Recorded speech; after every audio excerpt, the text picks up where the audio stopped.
Welcome, I'm Ross Young and I'm here with G. Mark Hardy, and we are excited to share with you CISO Tradecraft.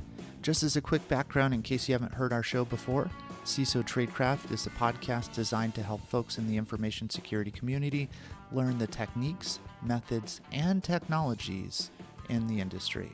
The show focuses on helping mentor the next generation of cyber leaders take information security skills to an executive level. With that, I'm excited to present to you today's show.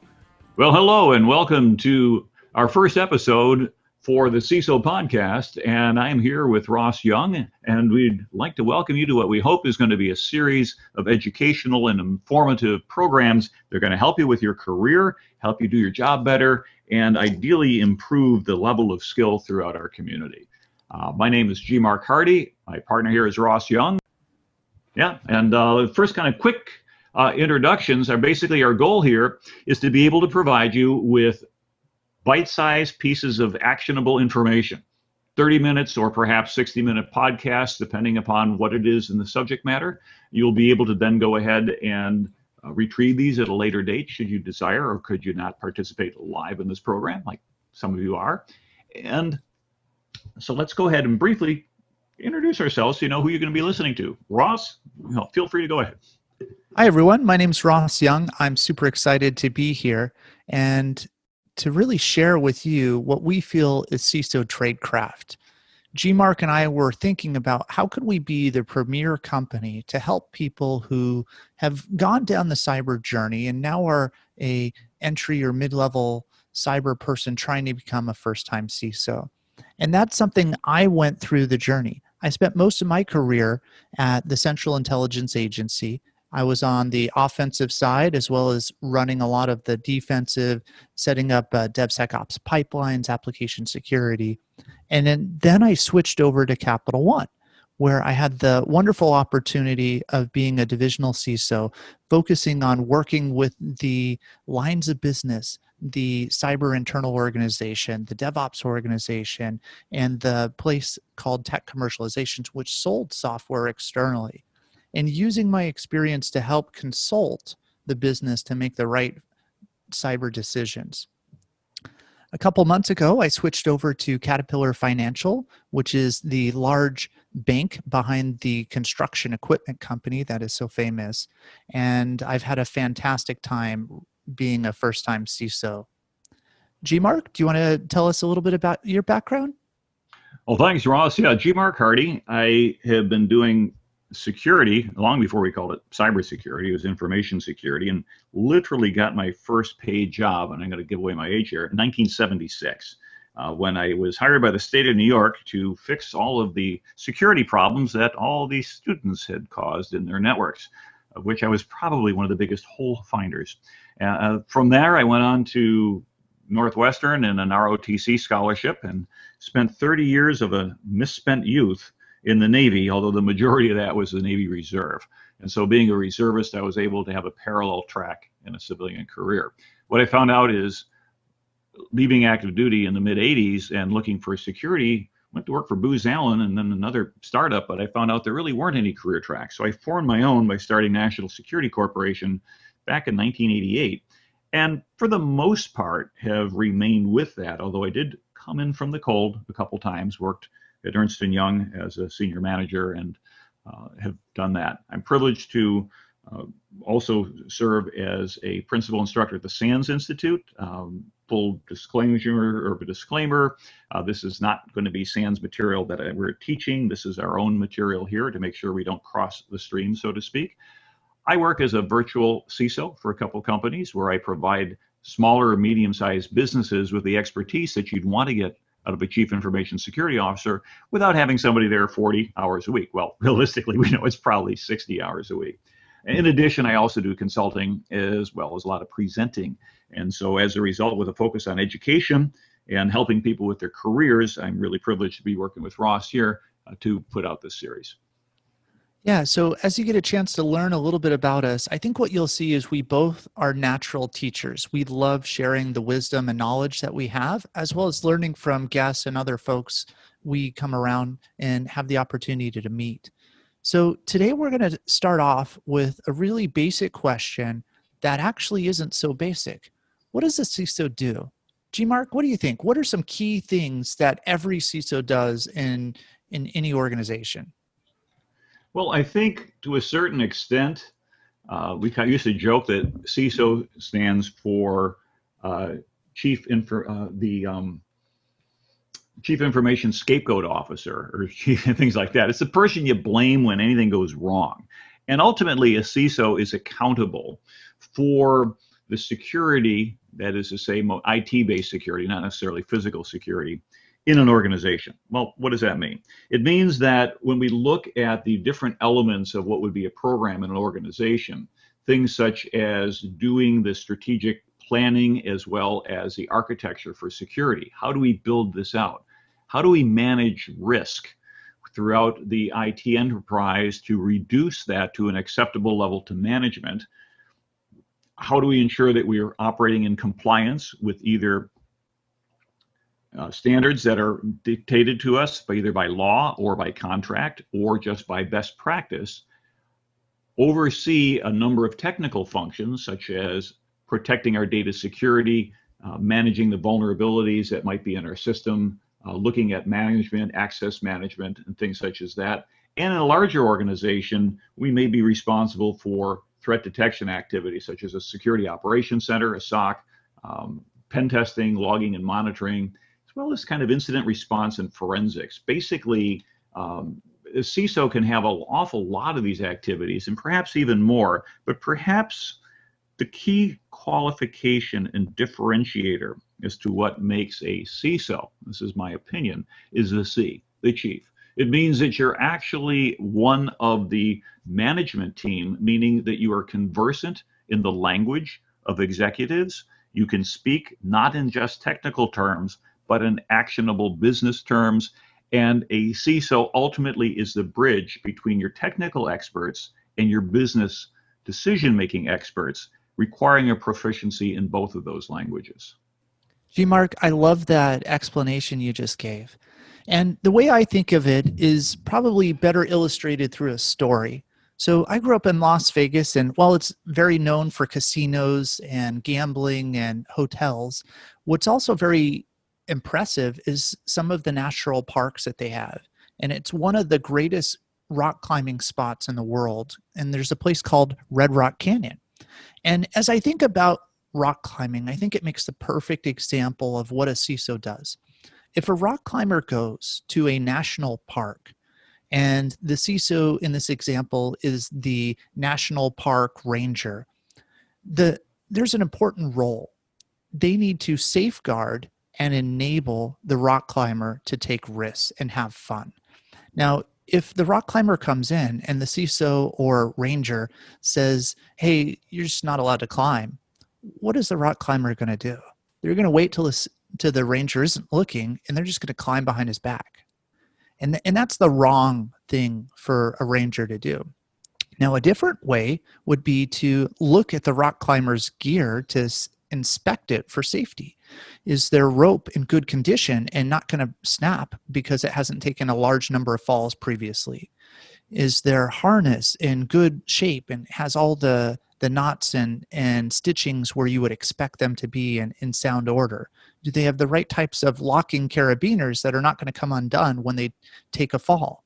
Those sorts of things to safeguard the rock climber to take this risky climb, I think is really analogous to what we would see in the business world.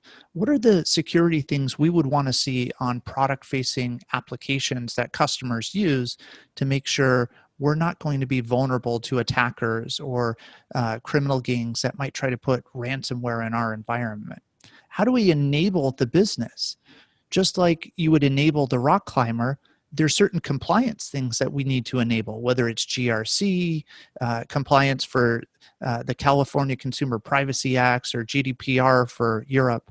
And last but not least, I think cyber has a very important role of being vigilant. How do we create a culture of cyber vigilance so that all of the users within a company understand how to protect the company by not clicking on spear phishing links and other things? And if you think about it, when you're rock climbing, you might have a spotter who tells you, hey, here's some different places you could climb to. Hey, watch out for this rock. It's very flaky. It could come off at any point in time.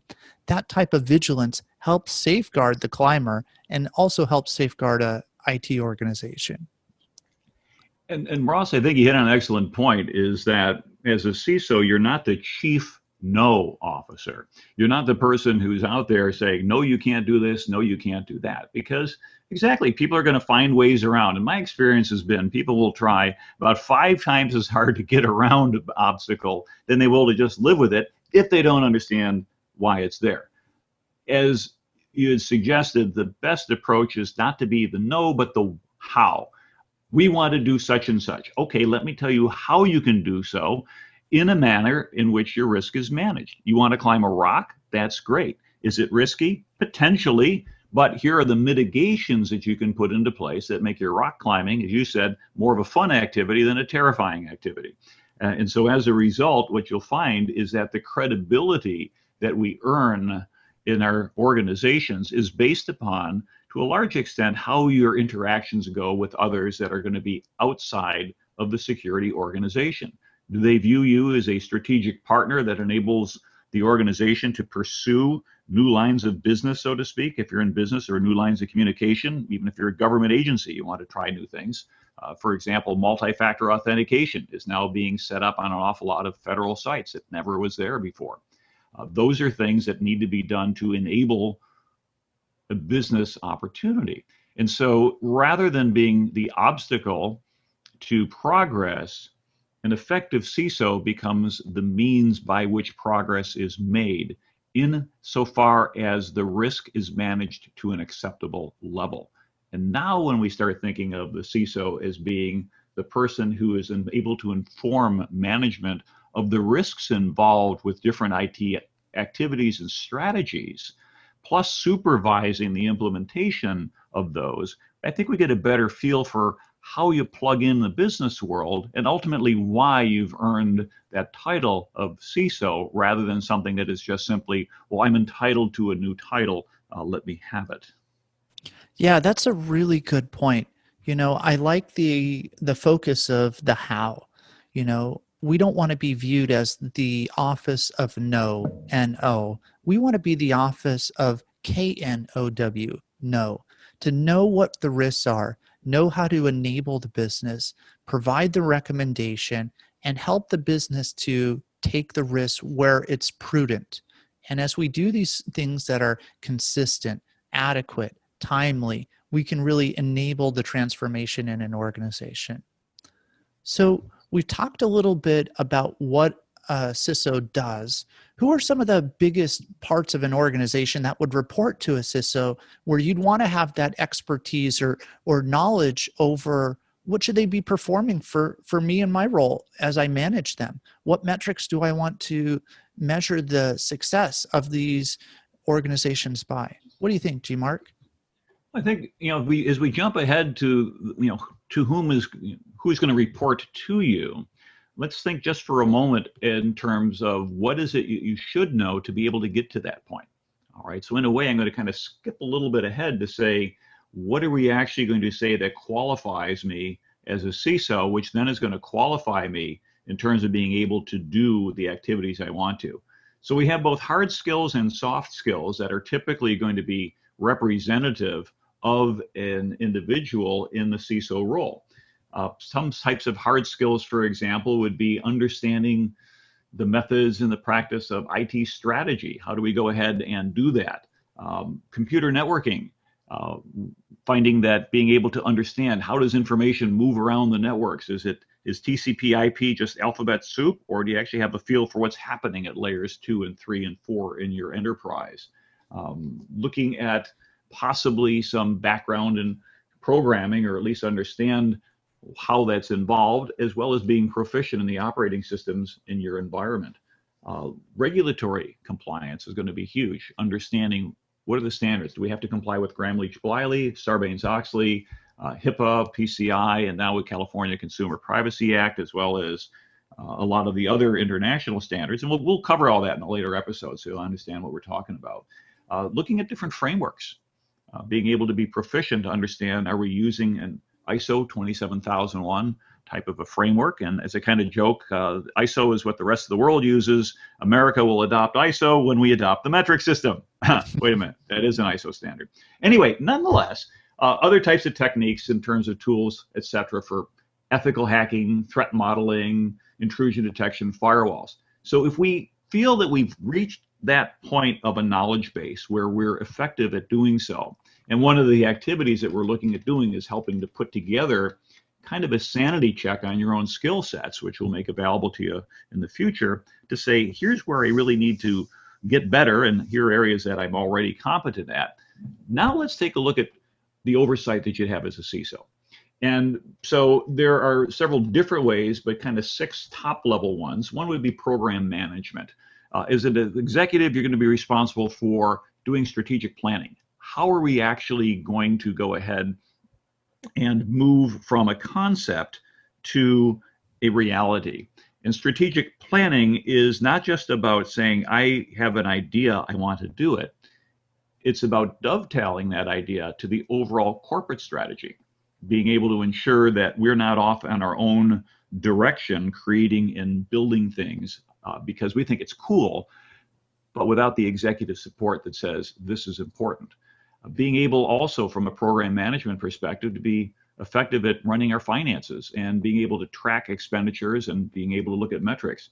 Any executive is going to have to live within a budget, and the problem is you got to learn that there's political elements of a budget. I can remember many years ago as my first department head tour as an operations officer, and on board that ship we had major departments: engineering, operations, deck, supply, etc. And we were given budgets throughout the year. Well, not being one to squander money, I was pretty much running below budget for the first half of the year because I knew I had some big purchases. I was going to do them toward the end of the year, etc. Well, what had happened is at the mid-year review, the chief engineer, who was 12 years former enlisted and therefore a lot more experienced than I was from that perspective, he had spent all of his money. And you can't run a ship without an engineering department. And so what happened is all this money I had saved for later from operations got pulled away and got reassigned to engineering. And it's like, but I'm a better steward of the money. Nope, we need it over here. So I kind of learned early on, one of those lessons is that just because you're managing your budget well doesn't mean it's always going to be there for you. Suggesting that having that political awareness of being able to inform your decision makers who are assigning funds is going to be an important part of being a CISO. Otherwise, you're going to find out that you're getting poached in things such as that. Now, there's other things as well. Russ, what do you think about like governance, risk compliance? Any thoughts on that? Yeah, so this is the one thing that is pretty consistent. In order to sell or to operate as a company which is licensed, you have to be compliant. If you're in the medical industry, you'd have to do things like HIPAA. If you're in the federal sector, maybe you have to do NIST cybersecurity framework or a DoD specific framework. In the banking sector, it's PCI compliance. So every organization has some type of compliance that they're required to do. And what the key part of that is, how do we identify key controls that our organization needs to complete?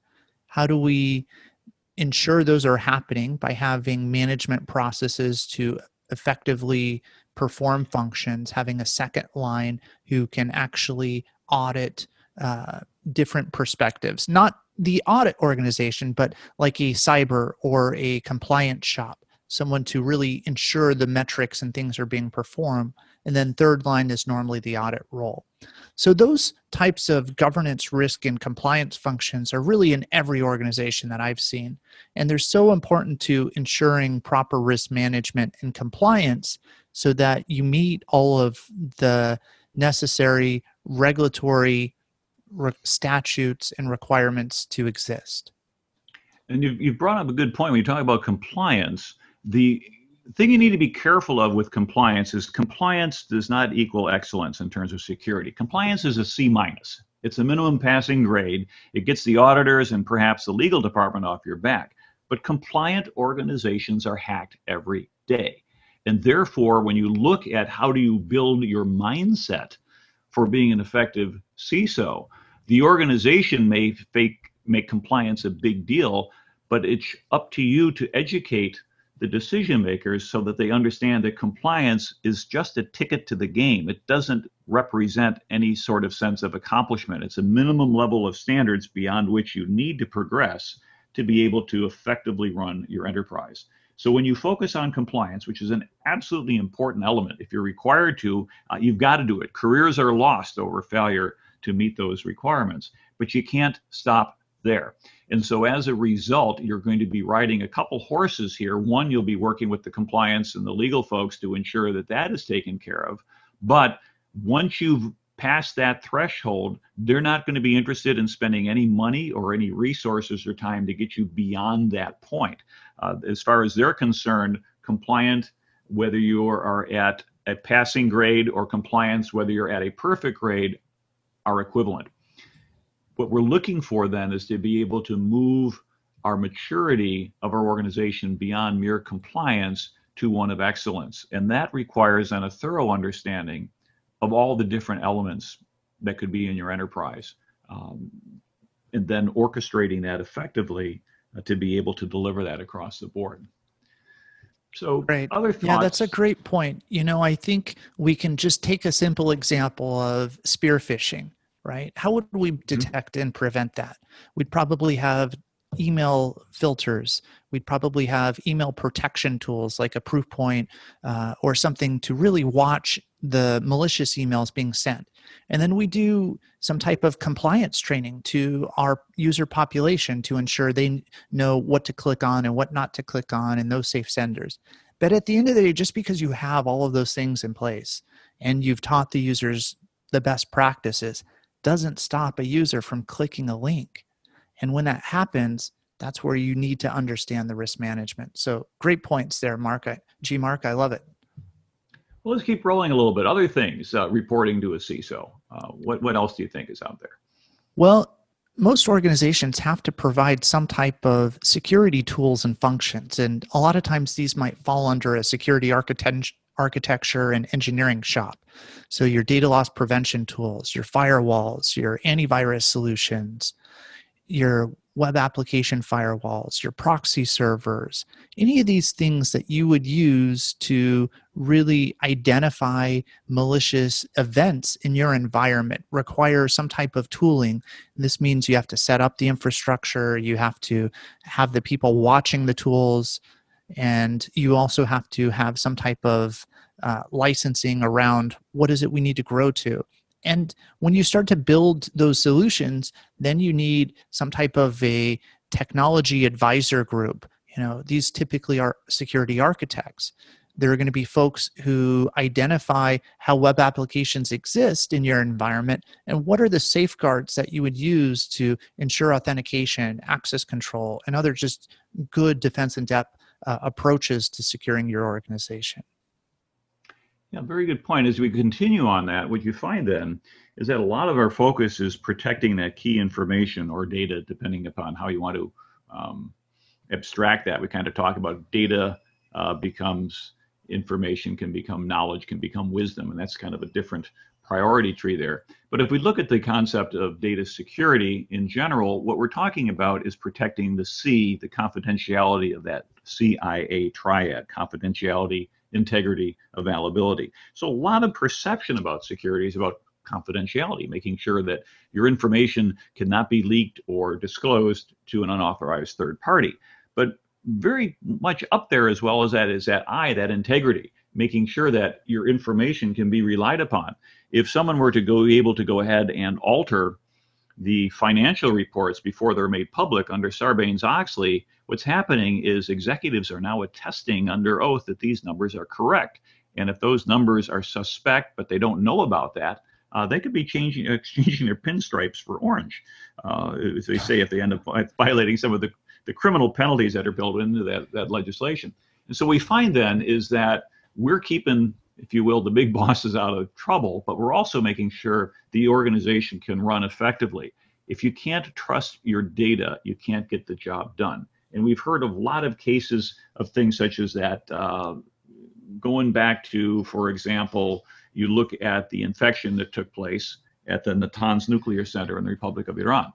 Okay, and so a lot of people are familiar with that particular piece of malware. Haven't mentioned it yet by name, but we will. And essentially what that did is it altered the display of the programmable logic controllers from what the devices were actually doing to what it is that the authors of the software wanted the operators to think they were doing. And as a result, it ended up shutting down their operations or significantly slowing it down for a long period of time. Okay, so from that perspective, we see that ineffective management of security could really impact the effectiveness of the organization to accomplish its task, whether it's running a business or doing something else. Yeah, that function of data protection and ensuring least privilege is so key to safeguarding an organization. How do we create those separation of roles? How do we perform those scans sorts of pieces is really good. And this is where a lot of the socializing comes as you're doing threat modeling and other activities with the developer population. One thing that is typically carved out a little bit separate from that, but really closely aligns, is a security operations center, sometimes a incident response team. You may call it same thing, but they focus on the logging and monitoring of applications. How do we know when we're being attacked? How do we detect when we already have bad guys in our network, a hunt team, if you will? Each of these threat detection, operations, vigilance is really key. And we're starting to see more of the application security teams fall under them as they do this new term called purple team. So if you've not heard the purple team concept, you've had a red team who does offensive ways to break into your organization, a blue team who does all the responses to detect all of the bad guys, and a red is a merger or hybrid red plus blue. So we're starting to see a lot of pen testing, red team, purple team, blue teams fall under a security operations center. Yeah, the importance of a purple team is this, is that you avoid the natural tendency, I think, of the red team to go, ha ha, like I got in. And it's like, well, how'd you get in? Well, I'm not going to tell you because otherwise I won't be able to get in next time. Well, the whole point of being able to run your own red teams isn't to achieve success after success after success of breaking your own systems. It's to be able to improve the security of your own systems based upon that intelligence that you've gained. So ultimately, what you want to do, unfortunately, if you're not thinking this way, is you want to make your red team's job extraordinarily difficult. You want to get to the point where that intelligent feedback loop to the blue team saying, hey, I got in this way, let's go fix it. I got in this way, let's go fix it. I recall many years ago, I worked for a company called Accent Technologies back in the 90s. It was one of the times I sort of came in from the cold and worked for a business for a few years. And I remember Will was the guy who was the IT person. And this is back when you ran a network, you ran a single cable around the office like a big loop, and you just tapped in with a vampire tap to be able to create the connectivity. Well, what I found out is that in that environment that we had, which was, I guess, Nobel NetWare, CC Mail, Windows 95, to bring back some memories for some people, that every week I would find a new security vulnerability or something like that. And basically what I was doing is I was acting as our own internal informal red team. And what would happen is every week Will would come to my desk and said, hey, I see you're running as privileged account. You're an administrator. You're not supposed to be. I said, well, let me show you how I did that. And so what I did is over a series of weeks is use that as an educational opportunity, although he didn't report to me, nor was that my formal responsibility. I was just simply able to identify as sort of the informal red team where our weaknesses were, and every week provide the fix. So it got to the point where I wasn't able to do that anymore. I had effectively blocked myself at my knowledge level out from being able to raise or escalate privilege, which then presumably made it so that nobody else, internal or external, could do the same thing. And so that's kind of the advantage of the purple team. Red is informing blue so that blue does a better job making red jobs harder. And eventually you get to the point where you have a cohesive defense and offense system.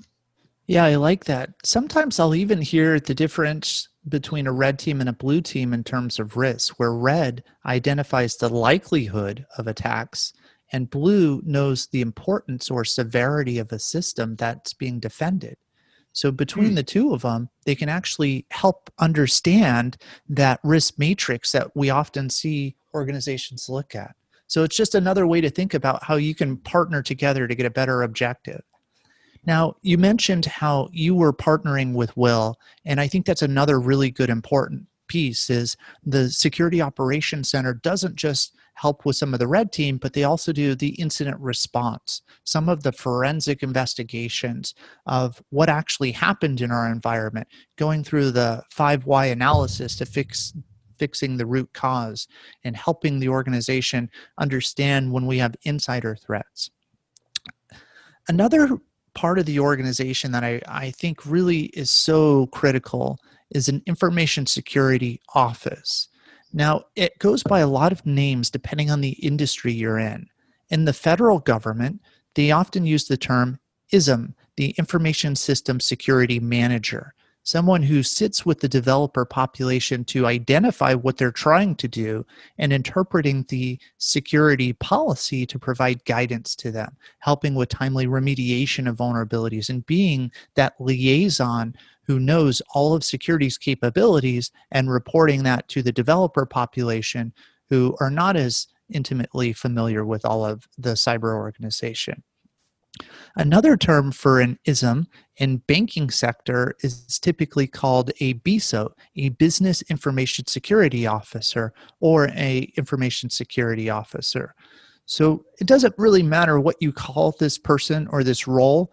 They function as your cyber advisor and help the organization to provide that white glove touch experience to the developers, to the different lines of businesses, so that together they're more effective in communicating their message, getting ground level feedback of where the security policies don't make sense, where developers are going around the policies because it's just problematic and disruptive, or where security is too slow in responding to their needs and they're setting up shadow IT.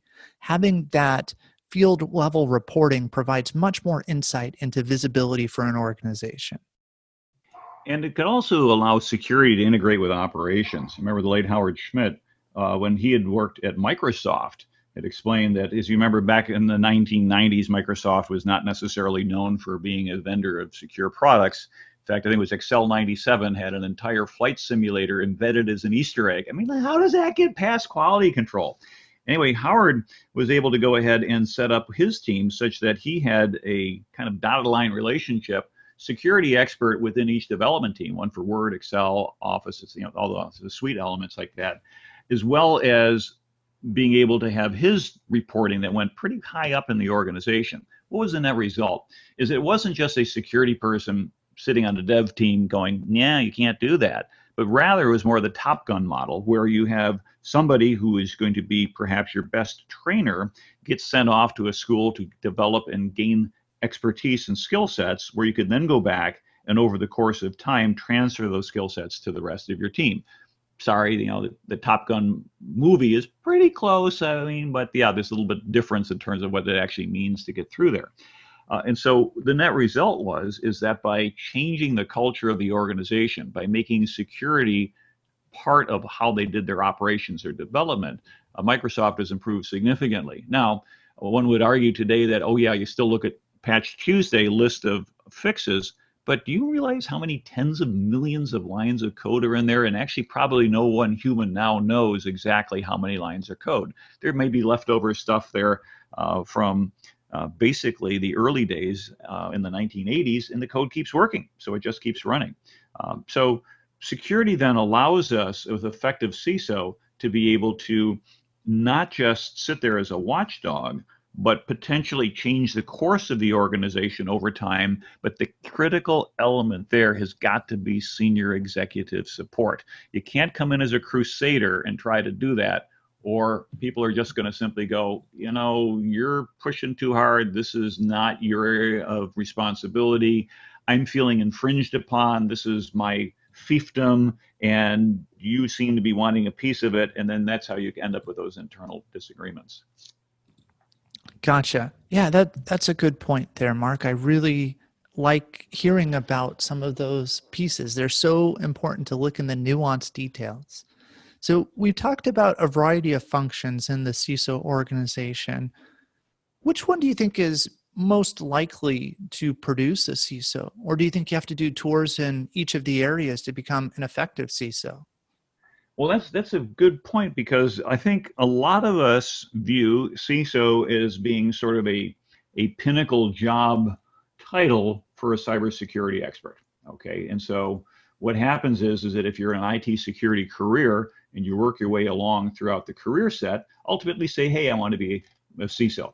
Now, it's interesting is that then the path somehow gets a little bit questionable because I remember that I was talking to a friend of mine who is a recruiter, Lee Kushner. He's been doing security recruiting since the 1990s. And so I've known Lee for, he's well over 20 years. And he from time to time used to try to recruit me for these CISO jobs. And I say, hey, Russell, I've run large organizations before, and it's kind of where I like to be. So here's a question. How many of your people that you have placed as a CISO have later on promoted to CIO? And he thought for a long time, and he said, I don't think any of them. Now, for every rule, there's, of course, an exception. And Russell Eubanks, who's a gentleman that I've got to meet at SANS, who was a CISO at the Federal Reserve Bank of Atlanta, was promoted to be the CIO. So he holds both hats while he's trying to recruit a CISO. So it does show that the CISO position, if done correctly, is not a career terminus. You can then progress beyond that point. And I think Russell's excellence that he has displayed is a good way to show that effectively understanding your organization and doing the hard work will get you there. Now, back to the question of where do people come from? We would like to believe that as a security practitioner, as a red teamer, as a blue teamer, that we have this CISO job is waiting for us. It's the brass ring at the top of the mountain that as we finish climbing, we grab it and it's ours. Well, Deloitte did a study this past year looking at the former roles of CISOs, saying where they come from. It was rather interesting to see what the breakdown was. They found out that the two largest groups were managers and security consulting. And let's throw the third one, operational, they're within 1%. So 18, 17%. Managers in other areas. Hey, you've been effective at running this element of business. Go figure out the security thing.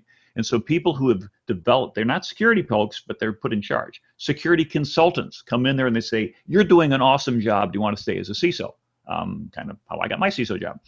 And then operational, which is what we're talking about, is kind of fighting our way up through the ranks, so to speak. Well, those are kind of evenly divided, and that's more than half of those candidates.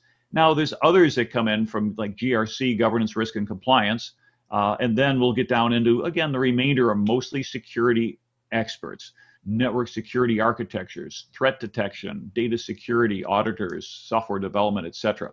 Now, why then do we get this diversity at the top? My belief is this. Folks who have been successful in the managerial world or governance, risk, and compliance or security consulting, which is nearly 50% of your CISOs from their former roles, are all adept at what?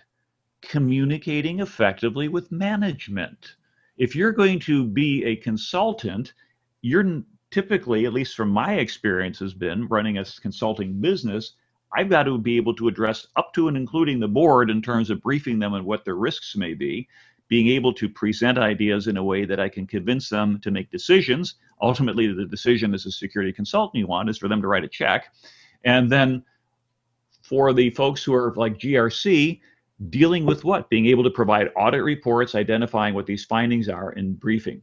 And so if I had to try to go at the first derivative of this and say, what can we learn from the fact that easily 50% of these CISOs, if you will, come from outside? That is to say, they're not hired from within, but they promote up, or they don't promote up, but they're hired from without, is that a lot of technical people aren't doing what we're hoping that everybody listening to this broadcast are doing, is working on your communication skills, working on your ability to articulate security, nuanced technical details into actionable business language, and to actually build those relationships with people who are executives and decision makers. That's going to be really kind of the hidden key to success. And you usually don't see that in any breakout. But being unable to do that is certainly a career limiting attribute if all you can do is talk technology. If you got onto the elevator with the CEO, as we talked about, the traditional elevator pitch, what can you say in just a few seconds? And the CEO says, hey, you're the security guy. What's going on? And you blurt out, well, we got a whole bunch of TCP IP packets coming in with a SYN-FIN flag cross, but it looks like the IP resolves out to a DNS that's coming out there from People's Republic of China. But the thing is that it doesn't look like it's being routed right. Maybe they changed the border gateway protocol. And it's like, get these people off of my elevator. But instead, if you're able to address it from a risk-based perspective, hey, you're the security guy. What's going on? What I'm really concerned is that it turns out our research and development laboratories are under more and more attacks from what appear to be the People's Republic of China. And as we know from the past, if they're able to successfully steal our ideas, they could get to the patent office before we can, take the idea, and that could cost us tens of millions of dollars in revenue and really reduce our stock price. Now, same message, different consequence. You think the CEO is going to say, oh yeah, well, have a nice day. He's like, no, I want you to come in and talk to my board. I want you to come in and talk to people.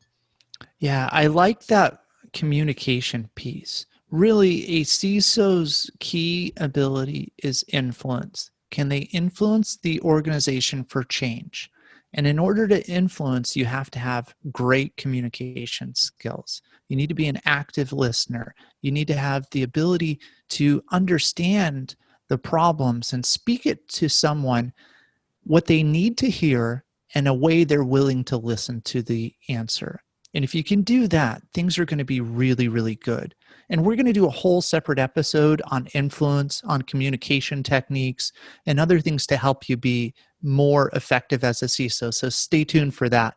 But I love this focus of how do we really communicate? Because the one thing that's very different about a CISO compared to all the other cyber jobs is you're not reporting to a cyber person. If you're the deputy, you're reporting to the chief CISO. If you're a security architect, you're probably reporting to a deputy CISO. Those sorts of things mean that the person above you always speaks the language of cyber. But the CISO needs to really speak the language of risk, the threat, the likelihood, the impact, the severity, the resources. Those sorts of things are how the business speaks in terms of finance, in terms of legal, in terms of compliance. And those are the peers that the CISO has when he reports to the CIO or the CEO or the executive risk committees in the company.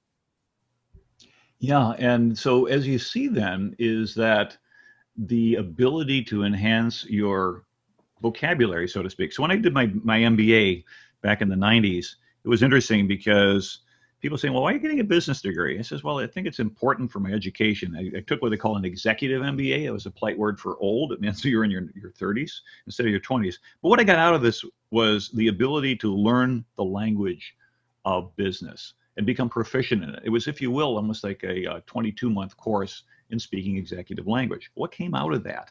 A couple of things. Number one is that I was then able to frame and present and communicate as a fellow executive. You didn't lapse back into that old language speak.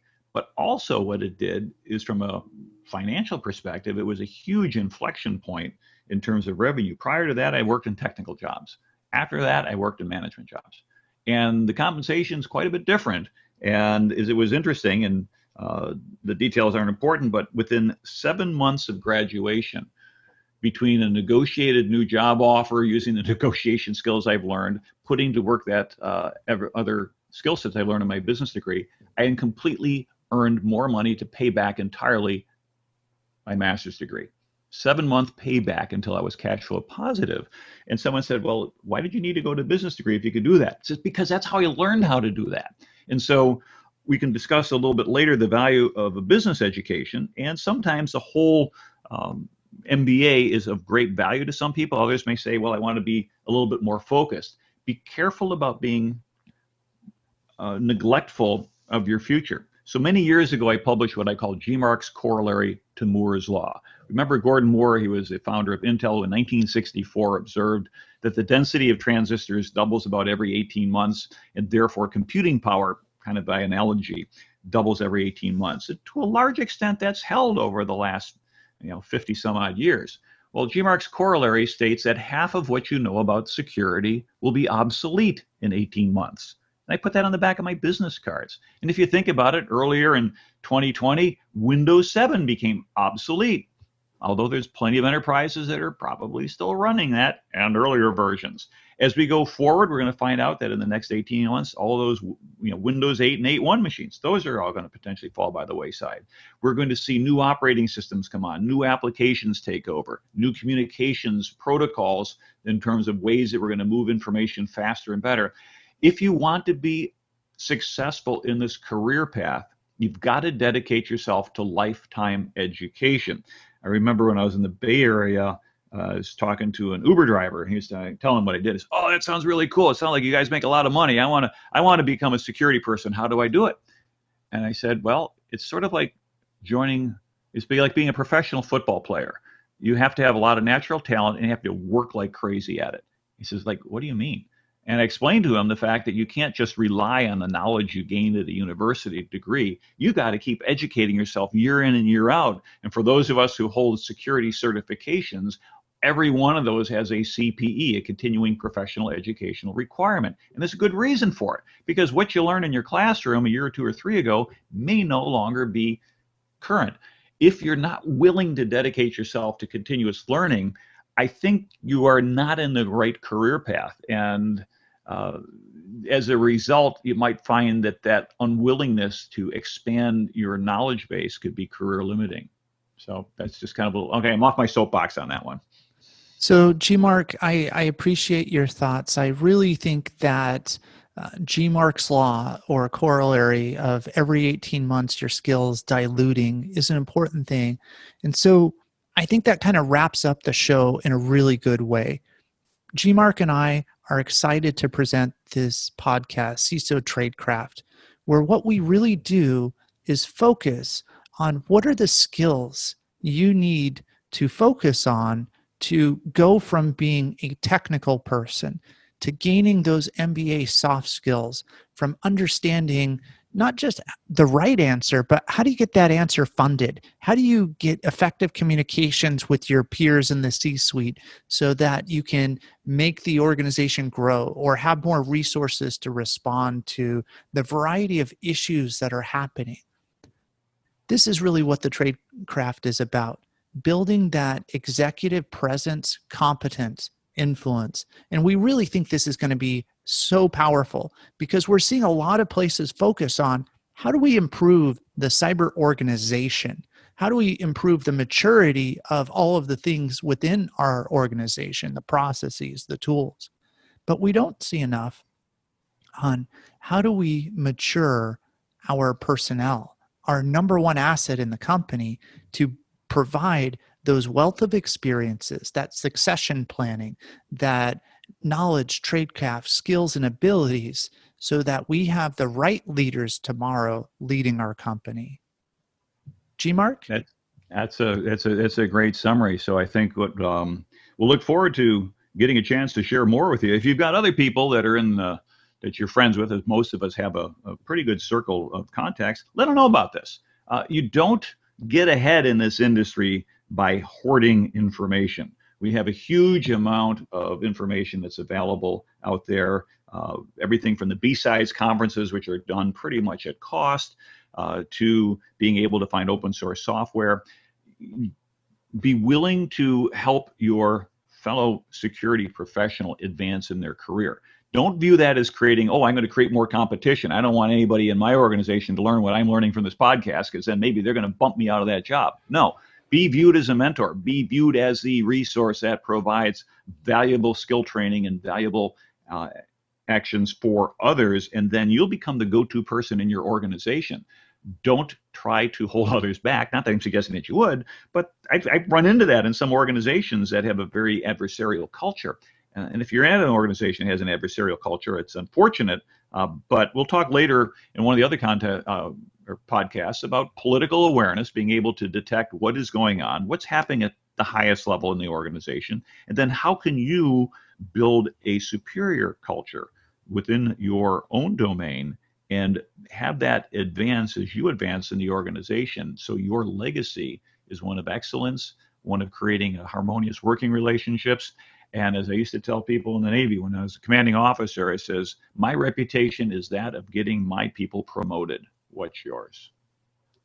That's a great thought to close on, J. Mark. Thank you.